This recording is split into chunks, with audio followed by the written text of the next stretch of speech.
Domílio Matos, empossado procurador do Ministério Público para a Ilha do Príncipe. EMAI garante desconto de 25% nas faturas de energia a todos os clientes. Informação avançada pelo diretor de energia. Já está em vigor desde 1 de dezembro deste ano o decreto-lei que atualiza a pauta aduaneira.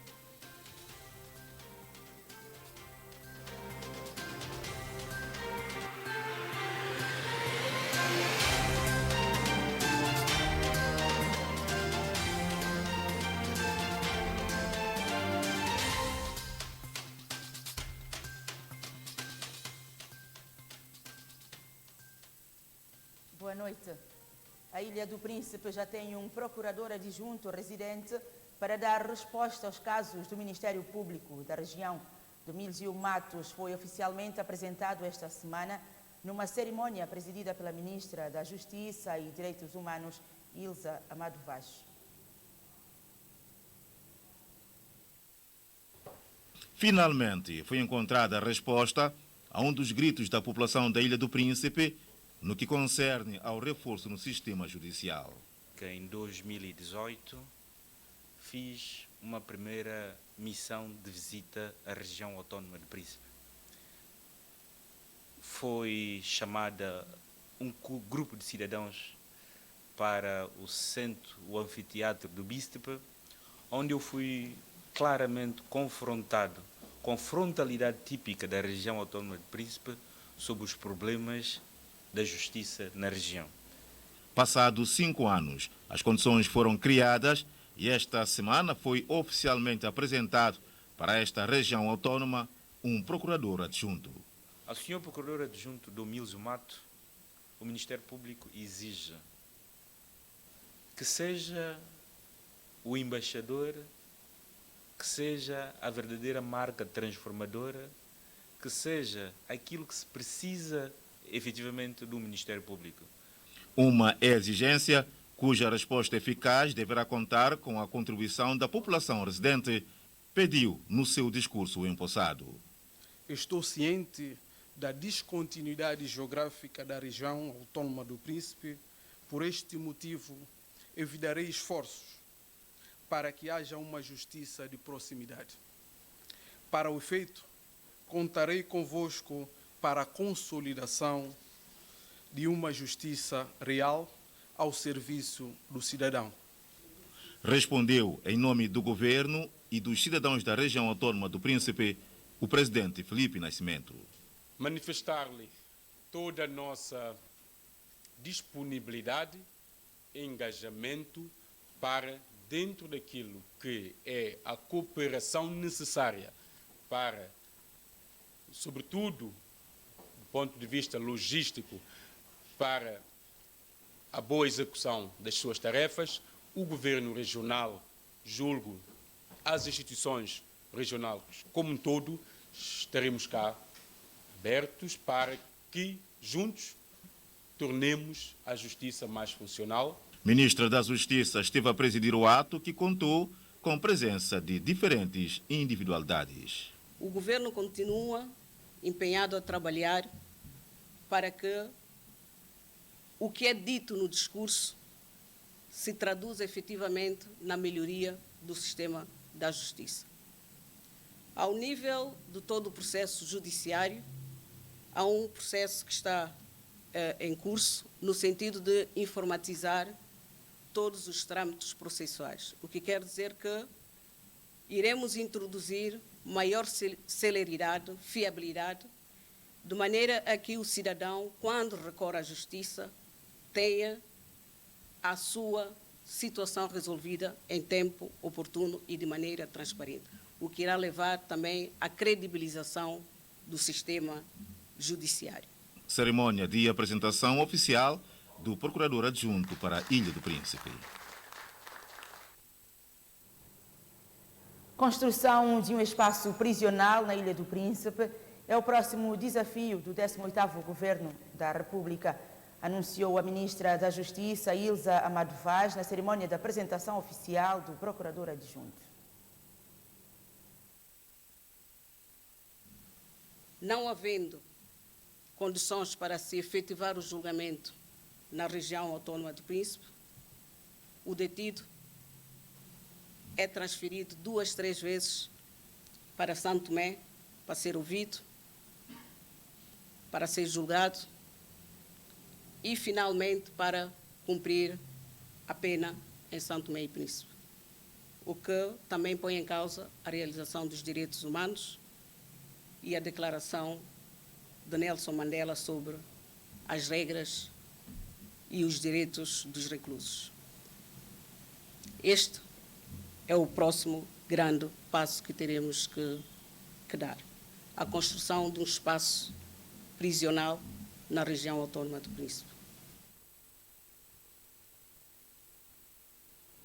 A EMAI garante desconto de 25% nas faturas de energia a todos os clientes. A garantia foi dada pelo diretor de energia, Clero Boa Morte, esta terça-feira. Esta medida da empresa de água e eletricidade surge devido às reclamações dos clientes por causa do aumento do preço das faturas, apesar de cortes constantes de energia que se verificou nos últimos meses. O diretor de energia da EMAI explicou esta terça-feira aos órgãos de comunicação social os procedimentos que a empresa faz para garantir a energia a toda a população santomense. No que toca ao valor das faturas, os procedimentos são os seguintes. Que nem sempre com o menor fornecimento traduz na redução das faturas. Eu passo a explicar. Uma geleira ou uma arca, qual é o princípio de funcionamento? Ela precisa atingir a temperatura de funcionamento e vai mantendo. E na temperatura de funcionamento, o consumo é mínimo. O que quer dizer que quando há falhas constantes, a geleira tem que sempre trabalhar mais para garantir a temperatura de funcionamento. E esse funcionar mais traduz em maior consumo de energia. Então é normal, não é roubo nenhum da parte da EMAI quando a fatura vem incrementar um pouco. É o real consumo. Mas só que vai se aumentar porque se a geleira, uma geleira marca, leva 5 minutos ou 30 minutos para estabelecer essa temperatura de funcionamento e nesses 30 minutos ela vai consumir 10 watts, por exemplo, imagina fazer isso 10 vezes ao mês, quando ela se pôs fazer só uma vez ao mês ou num período em que ligou, depois nunca mais. Frequentemente está a fazer isso. Então é um consumo. É verdade, os clientes não são culpados disso, porque não são culpados pela indisponibilidade da EMAI. Mas a realidade é que está-se a faturar aquilo que se foi consumido. Alguns cidadãos não entendem como funciona este procedimento, por isso, Clero Boa Morte explicou. E, não obstante, garantiu que todas as faturas de serviço de fornecimento de energia de todos os clientes sofrerão um desconto de 25%. Posso vos informar que a EMAI, tendo consciência disso, as próximas faturas, serão reduzidas de 25%. Eu creio que os últimos 2 ou 3 meses, eu posso precisar depois, serão reduzidas a 25%, como prova do reconhecimento desta situação. E a EMAI está ciente disso. É o que eu posso avançar. É de uma forma geral. A empresa de água e eletricidade garante desde logo melhoria dos serviços aos seus utentes, numa altura que, segundo o diretor da eletricidade, a EMAI conhece dias melhores. A central elétrica de Água Grande já está em funcionamento e com capacidade para fornecer 10 megawatts de energia.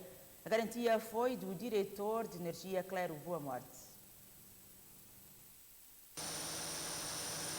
Os 5 geradores instalados na central em Água Grande já estão em pleno funcionamento. Esta terça-feira, a equipa esteve no local e acompanhou alguns procedimentos e os trabalhos realizados pelos técnicos na empresa. Essa central, a nova, só pode dar um máximo de 10 megawatts e que não se deve explorar a total capacidade a todo momento, porque depois o sistema tem que ser balanceado. Então, a outra parte vem das centrais existentes. Os geradores estão montados, bem como o painel de controlo, tudo para garantir uma melhoria no fornecimento de energia à população santomense. Ainda continuamos a ter máquinas velhas, carecendo de manutenção, E a manutenção é algo programado que deve ser feita atempadamente, de tal forma que possamos ter as máquinas sempre disponíveis.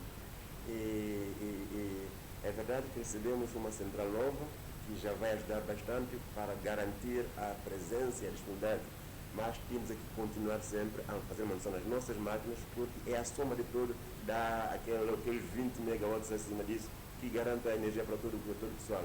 E, portanto, temos centrais que estão com máquinas em atraso de manutenção. Fizemos umas melhorias, mas temos que continuar trabalhando nisso para que realmente possamos ter energia 24/24 a todo momento. E, paralelamente a isso, trabalhar na rede, na proteção, para aí sim dizemos, ok, Santo Tomé está resolvido o problema do ponto de vista da energia. A garantia dos serviços prestados pela EMAI aos utentes continua a ser prioridade, segundo o diretor-geral da empresa. Veja, daqui a pouco, a Polícia Nacional registrou 27 ocorrências criminais e 2 acidentes de viação durante a quadra de Natal.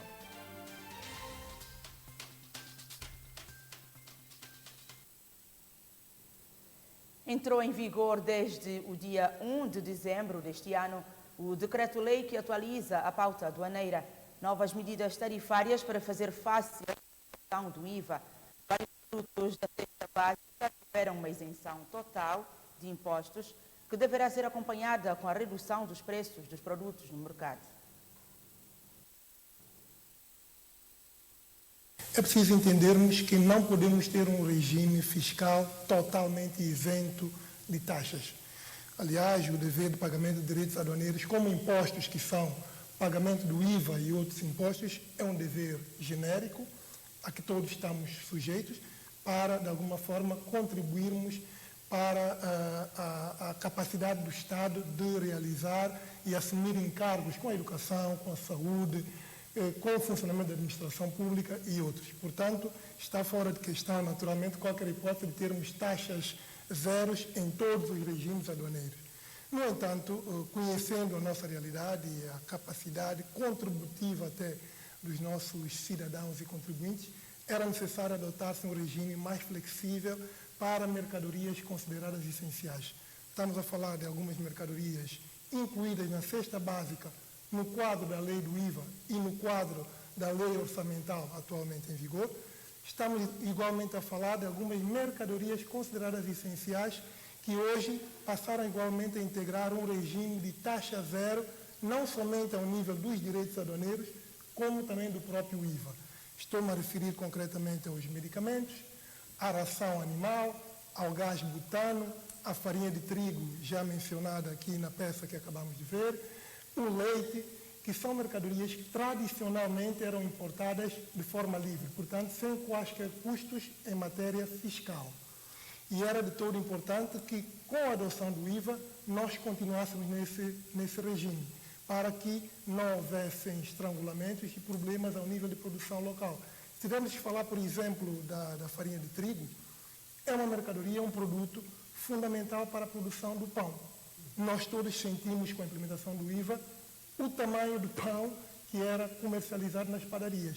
Portanto, isto também deveu-se, de alguma forma, ao facto de, embora ao nível dos direitos aduaneiros, a importação de farinha era livre, a farinha estava a pagar um IVA de 7,5%.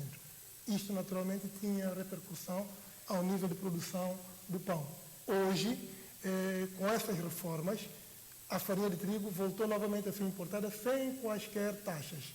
Isso pressupõe, naturalmente, que ao nível das padarias terá que haver um esforço em relação ao tamanho do pão. Falando do pão, podíamos falar igualmente do gás butano. O gás butano, antes do IVA, custava a volta de $550. Com o IVA de 15%, passou a custar $650. Hoje, voltou-se a retirar o IVA, no quadro dessas reformas e da própria pauta aduaneira também. Logo, esta mercadoria deve voltar, pelo menos, ao preço que era praticado anteriormente, salvo se houver uma ou outra situação de aumento do preço do produto no mercado internacional.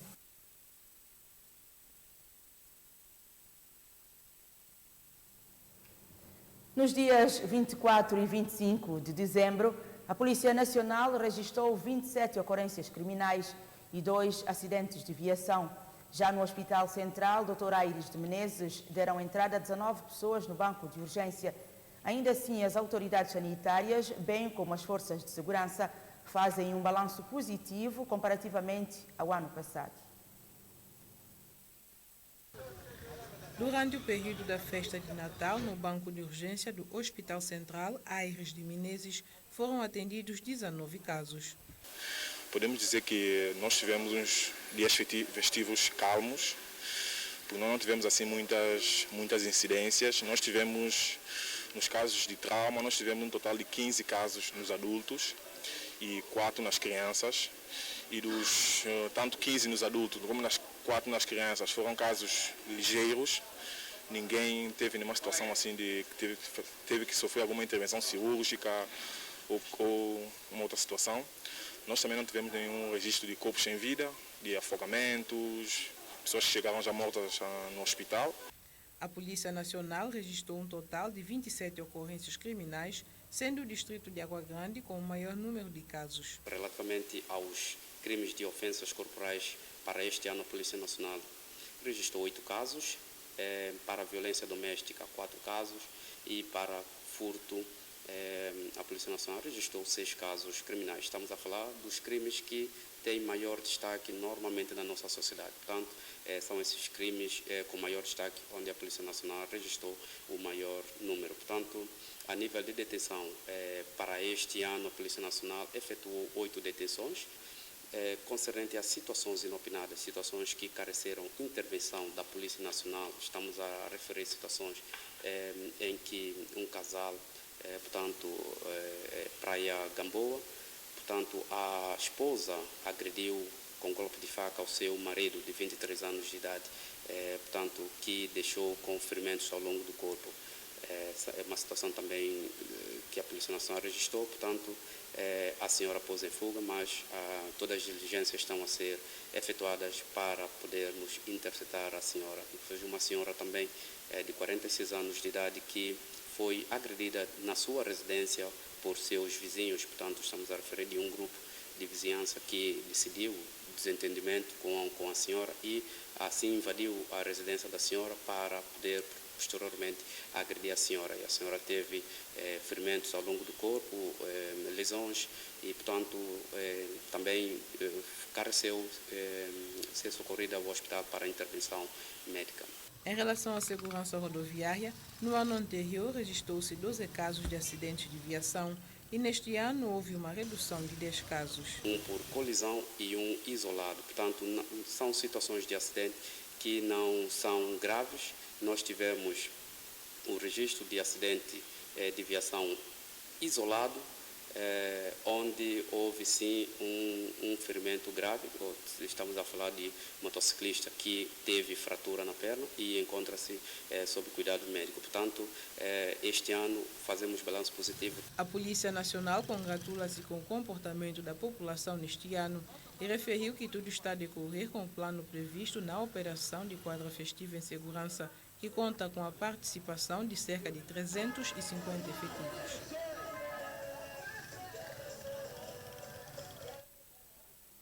O Serviço Nacional de Proteção Civil e Bombeiros fez um balanço positivo das suas operações realizadas no dia 22 de dezembro a 25. Segundo o comissário Leonildo Barbosa, o foco está nas festividades do final do ano.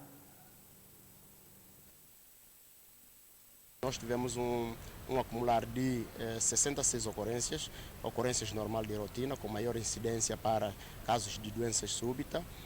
Tivemos situações também de queda em andamento, onde também queda no campo do futebol também, que tivemos situação de fratura na perna. Isso aconteceu na localidade de Pantufo. Tivemos situações também de acidente de viação, que seguiu-se depois de situações de doença súbita. Um acumular de 9 casos de acidente de viação.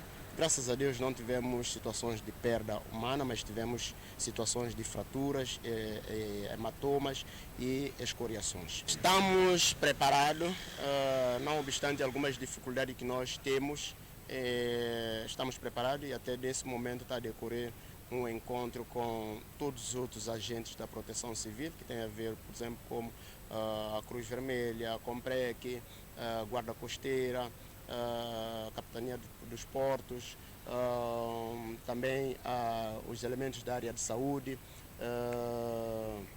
a da Câmara também. Estamos todos aqui, estamos na reflexão do nosso plano, de modo que no dia 31 para dia 1, todos nós podemos estar em conjunto e prestar um bom serviço à nação.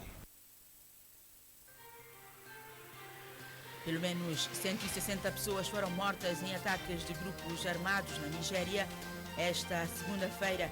Notícia para acompanhar depois de um breve intervalo.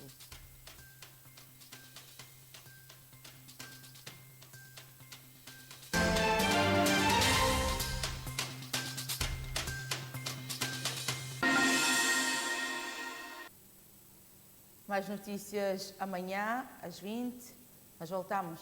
Até lá, boa noite.